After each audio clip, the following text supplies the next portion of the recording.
it. I'm on my second day of going live every day for the month of February here on YouTube, just to see what happens, just to see how my life is affected by it. And I made a list of like things I could talk about if there was like nothing that I really wanted to talk about. But I think I'm just gonna tell you guys about my day. Today was a fairly typical Monday. I woke up wishing I wasn't alive on this earth with the flood of news that comes at me about all the horrible things that are happening in this world. And I thought, well, better go to yoga. So I got out of bed and I went to a 7:30 a.m. yoga class. I got there right on time. It was a good practice. I felt better by the end of it. I thanked the teacher for a great class and she kind of laughed. I was like, "What's funny?" And she was like, "I was just talking with another teacher about how hard of a class that was to teach because everyone was so low energy." And I was like, "Oh yeah, because of the full moon." And they were like, "Is that why?" And I was like, "Oh yeah, you guys don't know that? Full moons really mess with people's energy. Like, first of all, most people don't sleep as well because you're getting just way more sunlight, right? You're getting the full reflection of the sun and there's just more light in your room, so it's harder to sleep. But it also, if you want to get into the woo stuff, really riles up all the stuff that isn't working in your life. And when you have to confront all of the stuff that isn't working in your life, man, does your nervous system get overloaded. And of course, that's when it's most important to do the practices like yoga that make you feel like, yeah, I guess it's okay to be alive for another couple of hours. But I just imagine, like, I am someone who spends most of my day taking care of myself. I have that privilege as a single white woman living in this world with a lot of money. Yay for me. Sorry if that is not your experience. But that's why I do the work that I do, so I can help other people get to this point. Because if it's this hard for me with all of my privilege, oh my God, I can't. How do you get out of bed? How do you do it? I don't know. I don't know how you guys are doing it. So I went to yoga and then I went home and I had my breakfast and I got my coffee and I had my business coaching meeting. I have been running a business coaching program for a really long time, over 10 years. But this particular program that meets every Monday morning is called the Art of Abundance. And I've been running this for like 4 or 5 years. And I started it just as an experiment to see, like, is this something that's going to help people? And is this something that I actually want to do? And it ended up being a really good, like, anchor to my week. So whoever wants to show up, whoever signed up for the program, it shows up and you never know what it's going to be. So today, it's so interesting the things we end up going through today. I have a client who is a wellness coach, and she offers DNA testing for figuring out, like, okay, so what supplements does and exercises does your body actually need? Because you get so much more information from, like a DNA test that actually looks at your body than just by reading a media article based on studies that are like basically irrelevant to to your particular body, especially if you have a uterus that goes through different cycles. So she does really interesting work, but she's having a hard time finding clients because, like so many of my clients, and myself included, you focus more on the how instead of the why. So we've been working on how to change having that marketing and sales conversation in order to figure out, okay, so what is it? What is the why that's going to get clients to sign up for this? And she today was like, I can't really focus on like the practicality. Like I just don't have the time. She's raising kids. She's got, a bunch of other things going on that she does to make money. She's got a marriage, that she's doing. She's realizing she's going to have to move soon because she lives in a place where her kids have really bad allergies. And I had to point out to her, it may not be that they're actually allergic to trees. It might be they're allergic to the poison, like the pesticides and stuff that they're pumping into the air there. Because I had that problem when I lived in that neck of the woods. And when I moved away from Northern California, all of a sudden I didn't have that problem anymore.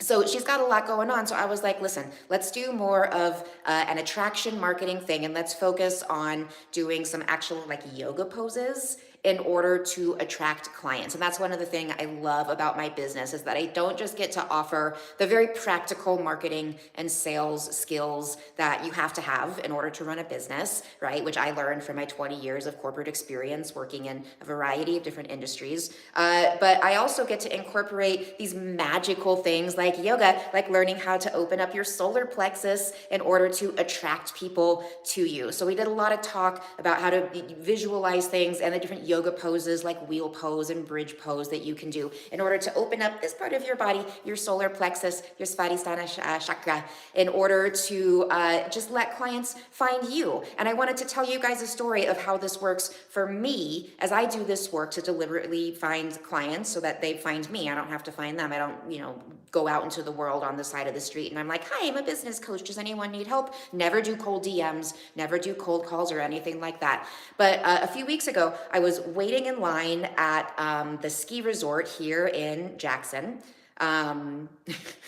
All these comments are coming through. Who are you people? Let's see. Adriana, hello. Mohammed, listen to me. You are talking. No, listen to me. This is my channel. You're on my channel. You have a question, you can ask a question. You got to listen to me while you're listening to my YouTube live. So I'm standing in line at to take the shuttle to the ski resort here in Jackson. And in this tiny little town, someone will come by and be like, does anyone want a carpool? Because there's a closer lot where you can park if you have at least 4 people in your car at certain times of day. So this is kind of a locals thing. So if it's a bunch of tourists standing in line, they're like, no, you're not supposed to hitchhike. But I was like, yeah, I'm in. And then this other guy jumped in the truck too. And we ended up talking. He was a massage therapist. I was like, oh, I actually just moved here. I need a massage therapist. Like, what's your name? Let me Google you. Like, let me see how I can set up an appointment. And he was like, oh, actually, I don't really have any sort of online presence. And I was like, interesting. I work in marketing. So, something you might consider. I don't know if you're the type of massage therapist who's looking for clients or if you're already overbooked, which a lot of massage therapists are. And he was like, yeah, that is interesting. So we get out of the pickup truck, we get our skis, we start walking away. He circles back around and he's like, actually, do you do trades? And I was like, sometimes, let's talk. So he ended up coming to give me a massage in my house, and I ended up meeting with him and his wife today at a very nice hotel where they work here in Jackson. And they're both doing just incredible healing work in this world. But the problem is, as it is with a lot of massage therapists, is you end up taking so many clients that you just burn yourself out. So you can really only do massage therapy work for a handful of years before your body's like, I can't do it anymore. There are massage therapists who take such good care of themselves that they can do it for a lot longer, but these people are not doing deep tissue massage. They're not doing sports massage, and they are spending most of their day recovering from helping other people with their stress. So I gave them a bunch of ideas for how we can work together in order to raise their rate so they're not just working at resorts where they're making really good money, but once again, it's just not sustainable. Their bodies will not let them do this for very much longer. They're raising a bunch of kids. They want time to spend with their kids. They want time to spend with each other and, of course, heal themselves. So that's going to be creating passive income stream. So we talked about the type of ebook that they could write and sell for, $20. And then they started telling me more stories of their lives. And I was like, oh my gosh, this is what lights me up about my work, is teaching people how to tell their stories so that you can make so much more money. Because the more honest you are about your experience and your story in the world, the more people are attracted to your work. And of course, you're going to isolate some people, but that means you're doing it right. If there are people who are like, you're not for me, that means that you're attracting people that you are for. But if you're trying to be for everyone, it just doesn't work that way. This is why I say when you're choosing a niche, you choose a niche for marketing. You don't have to choose a niche for your business. You have to choose a niche for a marketing campaign because you can't talk to everyone in the same language. Like for an example, from a massage therapist point of view, let's say you're a massage therapist who specializes in people with acute injuries, like someone who just tore their ACL on a ski hill, for example, something I personally have done, versus someone who just does it more for people who are looking just for stress and relaxation and just need that human touch. Those are two very different conversations and ways to tell the story of the work that you're offering. And the more specific you are about who you really love to work with, the easier it is to actually attract that person. So we worked out a great trade where I'm going to be getting weekly at-home massages, and they're going to get a smoking deal of my business coaching where they get to make a ton of money and work way less. So that was the end of my day. Let's fast rewind back to the beginning of my day. So I was bringing this up because I was telling one of my clients today about working on your solar plexus, opening up your solar plexus in order to attract clients, work that I do. I just gave you that example of how it works. The next client was purely talking about Instagram and social media. And she was like, I have been stressing myself out because I just want to put like 9 posts up on Instagram, like a grid, and then never post to Instagram again. And I was like, well, first of all, do you really need Instagram in your business? Like, do you could just delete your Instagram. It doesn't resonate with everyone. It's not for everyone. I myself have not posted to Instagram for many moons, even though I have a huge following on there, and I still get like over 100,000 views every month, even though I haven't posted anything for weeks and weeks. I see the value of it. I keep my account for a variety of reasons, not least of which because as a social media marketing consultant, I need to know what the current trends are in order to advise my clients, but it's not for everyone. So what I advised her to do is, first of all, the fact that you've been delaying doing this is a sign that maybe you don't need to do it. Second of all, why does it need to be 9 posts? It could just be 3. We could just have 3 posts. Who you are, who should hire you, how to hire you. That's it. Those are the 3 posts you need on your Instagram. So she's gonna now hire me, people who are in my business coaching program, The Art of Abundance. We meet once a week, but then they get a discounted rate on my private coaching. So she's gonna hire me for a 60-minute private coaching session. We're gonna knock out those 3 posts, and then she never has to deal with Instagram again if she doesn't want to. And I love giving that liberation to my clients because so many people are like, okay, but what about Instagram? What am I going to do? Like, how do I keep up with it? And I'm like, you don't.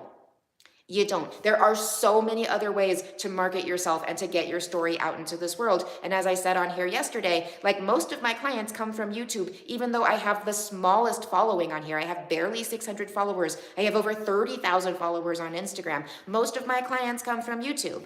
Interesting, right? It's interesting to me because I'm a marketing nerd. So we had that first client, we did some yoga work and some meditation. We had that second client, we talked about the very practical ways to use social media. The third client, and this is where things are going to get a little controversial. This is a conversation that I've had to have with a number of my BIPOC clientele. And I work with a lot of people in the BIPOC and the LGBTQ plus community. And I focus on that community, even though obviously I am white and I identify as straight, because I like to use my platform and my privilege as a white woman for marginalized communities. So I offer services and I tend to attract a lot of people in that community. She has been posting more and more to social media, very bravely, face forward, sharing very strong opinions. And as a result, she has been attracting extreme haters to the point of feeling threatened, to the point where she's like, I need to take my work address off of my website because these people are like, I feel threatened by them. And so we had to talk about the reality that, first of all, to exist online is to attract trolls. To exist as a woman online, especially, you're going to attract trolls. To exist as a brown woman online, I hate having to remind my clients of this, but we live in a very racist nation. And that's not the world that I want to live in, but that's the reality of the world that we live in. And you cannot change other people. You can only change your relationship to the world. So I pointed out to her, listen, it is totally okay if you decide social media is not for you. That is just fine. You can step away from this. You can turn everything private. You can filter as much as you want. But if you are going to be a loud woman on social media, you need to have tools in order to protect your energy. And so I gave her a meditation. I sent her one of my meditations on Insight Timer, just 4 minutes, something that she can do before she posts something on social media. But I also pointed out to her that She had a lot of people reaching out to her in the DMs as a result of that post, which she ended up deleting because it was getting too overwhelming and scary for her, which I do not blame her for. But there is a way to use trolls to your advantage, but not if they drain your energy. And in fact, I told a story of someone on here on YouTube who was being a total butthead to me, and I pointed that out to him, and I actually turned him into a client. We ended up doing a healing session because I pointed out, like, hey, you're being a butthead, and this is not about me. This is about you. You need a healing session. So you can pay me if you want me to deal with you, but you are not allowed to talk to me like this. And he did pay me hundreds of dollars. We did a healing session, and we got to the root of why he was so pissed off at women. He had some mommy issues, and hopefully he's not trolling people anymore. I don't know. I didn't keep track of him. It's not my responsibility. But my point in saying all this to you is that it is possible to turn trolls into a source of empowerment, but you cannot take it personally. You cannot take any threats real. I am someone who has been writing on the internet since I was 12 years old, and I'm 42 now, so this was way back in the AOL days, okay? I've been around for a while, so I'm used to this stuff. I've had stalkers, I've had death threats, I've had people show up at my work days in a row looking for me, okay? I've had to deal with all of it. And you know what? I'm still here, and I am louder than ever because I will not let anyone tell me what I can and cannot say, especially not my government. So I had to point out, the reality is, if you are going to exist as a brown woman on the internet, you are going to attract some racist buttheads. And you can troll them right back. It's one of the things that I kind of like to do. You can delete the comments. You can turn off notifications and just let people deal with it by themselves.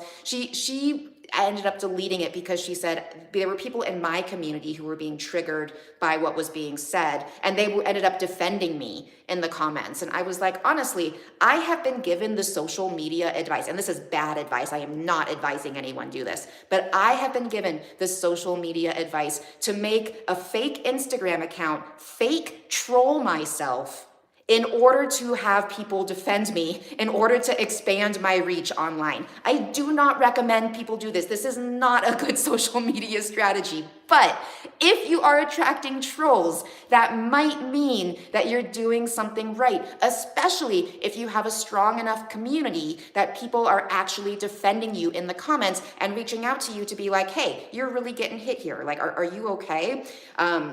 Not anything to that extreme recently for me, but last year I had a podcast come out about the amount of money I make and the amount of money that I spend, and if you Google my name, you can find it. It was relatively popular. I don't know how many listens it got because it wasn't my podcast, but on Spotify there were dozens and dozens of comments about what a piece of shit I am. And I didn't read any of those comments. That's one of my little tips for people who are very sensitive, as I am. I am very sensitive at my core. So if you are going to take comments personally, you just don't read the comments. But I did have people DMing me, total strangers, to be like, hey, I see people are calling you a piece of shit, and I just want you to know that I don't think you are. And I turned some of those people into clients as well. So just because people are talking shit about you doesn't mean you're doing anything wrong. It just means you cannot take it personally, by which I mean you cannot take on that energy. You cannot take that energy on your person. And so that's why the meditation I gave her was about visualizing a big golden bubble where things just kind of bounce off of you. And you can kind of just be like, oh, what was that? Oh, well, whatever, no big deal. Although, as I said, every once in a while, I like to troll the trolls. Every once in a while, I'll turn one of them into a client because they are hurting. If they aren't literal bots, like, in Russia or whatever, just like messing with the algorithm, if they're actual individuals who are so lonely that they have to take all their hate out on people who they see are empowered, that's not my problem. I'm going to keep doing what I'm doing, and I encourage you to do the same. So those are the kind of things I get to deal with, and I say get to because it is a privilege in that business coaching group. And it's something I've that last conversation about, like, the reality is if you are going to exist online with loud opinions, you are going to attract haters, and sometimes it can feel a little scary. You need to have tools in place in order to deal with that, and a lot of that's going to be visualizing yourself just really protected. You can also do like protect protection spells around your social media so that you just don't have to deal with it. And of course, you can make your stuff private. But I do encourage, especially if you consider yourself to be any sort of minority, to put your voice out into the world and normalize just letting it be okay to have an opinion and letting it be okay to let haters hate. Because as they say, haters gonna hate. The last client I worked with was how to quickly deal with imposter syndrome. And so I'm going to give this advice to you guys today. So if you feel imposter syndrome, which means like you feel like, oh, who am I? Who am I to be an expert on this thing when there are so many other people? And why would anyone listen to me in the saturated market, right? You have to figure out where in your body that imposter is hiding. For most people, it's going to be in your heart. And then you need to ask it what it needs. And it's going to be different for everyone, but in this case, the imposter syndrome, this was coming up for, she was going to be doing a podcast interview the next day. And she was like, well, it needs to prepare for a few of the questions that I know I'm going to be asked. And I was like, great, that's a perfectly natural thing that for that reaction to happen. You know, you're putting yourself out there, you're a little bit afraid that people aren't going to take you seriously. And so you have to ask, like, okay, what is that little girl inside of me? What is that little boy inside of me, that inner child? What do they need in order to feel confident? Because confident doesn't mean that you're not, scared doing it. Confidence means that you're just doing it with the fear along for the ride, right? Everything I do, I'm scared of. I was skiing earlier today, flying down the mountain just as fast as I could go. I do it because it's fun, but I also do it because it allows me to develop a relationship to my fear response so that I can have confidence doing things like this, putting myself live on YouTube, where who knows how many people are going to see this. So let's see, what else did I do today? I was just going to tell you guys about my day. I think we got through everything. I had that business coaching session. I got to go skiing right afterwards. I started to make some bread. I got my sourdough starter going so I could make my next little batch of focaccia, as I like to say it. And yeah, skiing was fun. And then I had that meeting with the massage therapy couple at a beautiful resort here in Jackson Hole. And it was just a great day. I did everything I said I was going to do. I did all the things I needed to take care of myself. And then I called my mom at the end of the day and I just burst into tears. Because this is such a hard time to be alive, you guys. There is so much pain and suffering. And especially if you're in America and have any sense of ethics, any sense of morality, any sense of right and wrong. You see the incredible destruction of justice happening in the world. And as we say, if they're killing the white people in the streets, imagine what they're doing to the black and brown people behind closed doors. They're enslaving them, they're torturing them. We've got a president who is just an absolute nightmare of a criminal, the worst type of person who could possibly exist, and it feels like there's nothing you can do about it. And my mother was a politician, my mother was a judge, and so I call her when I feel like the world just feels so overwhelming, and I'm like, what do we do? And she was a judge for 25 years. She was an attorney for 20 years prior to that. And I asked her, like, how did you handle this? Having to see the worst parts of humanity and then make decisions about their lives. And she said, well, part of the legal training is that you just learn to compartmentalize your emotions and you just deal with the practical, logical things. And I was like, but how does this happen? That these men end up in power when they are so clearly, lying. There's so much information about what they're lying about. And she was like, well, it's because people are not willing to see the truth if it means they have to look at themselves in the mirror and examine how much they hate themselves. And I was like, but then how do we get people past that? And that's what's led me, I believe, on my path as a spiritual warrior, as a yoga teacher, as a coach, as someone who helps people who are suffering deeply and teaches them, this is how you experience joy in the world, even amidst the massive amounts of suffering that we are all having to confront every second of every day. As soon as you open social media, as soon as you turn on the news, another barrage of just terrible things happening that you have no control over. My mother pointed out to me, well, honey, you got to look at the one thing that brought you joy that day. And that's when I started listing all of the amazing things that brought me joy. I got to go to yoga and connect with students in that class and breathe for a few minutes in my body. I got to meet with my clients and give them good advice and actually see the mindset change and actually help them feel empowered with the work that they're doing in this world. I got to ski, my favorite thing, at my favorite mountain. I got to meet with 2 more new new clients and work out a beautiful trade where I get to receive body work. And here's the best part. I got to see 2 mooses today. Meese? Moose? What's the plural of moose? I have no idea. I have seen so many moose the past few days, probably because it has been unseasonably warm, which also probably means I'm reminding myself that the bears are going to be out soon too. And so I'm taking care of some doggies next weekend, and I'm like, oh yeah, I got to start carrying my bear spray around to protect those doggies. I saw a mama and her baby yesterday, and I saw a mama and her baby today, and I meant to look up, and in fact, I'm going to do it right now to see what's the spiritual meaning of moose. But there's just something so magical. It's like when I lived in Santa Barbara and I would see the dolphins. I lived right across the street from the beach. I'd walk across the street almost every day. I would see dolphins, and every time it was so magical. And it's like when I lived in Bend, Oregon. Every single day I would see deer, and every single time it was like, oh, a deer, it's so magical. Okay, so I'm looking this up, and Google says that the spiritual meaning of moose is strength, longevity, oh man, wisdom, I'll take that, and confidence. I like that. Let me tell you something. There is nothing more confident than a mama moose, okay? No one's getting in her way. No one's getting near her. She's a big girl. If you've never seen a moose in person, they're big. They're big creatures, and they can hurt ya. They can really do some damage, but it is such a delight to see them. It is so magical. And now that I know this, every time I look at a moose, I'm going to think confidence. Have the confidence of a mama moose. And so I'm going to offer that to you as well. Have the confidence of a mama moose. Don't give a shit what anyone else says. You do you, girl. You're doing it perfectly. All right?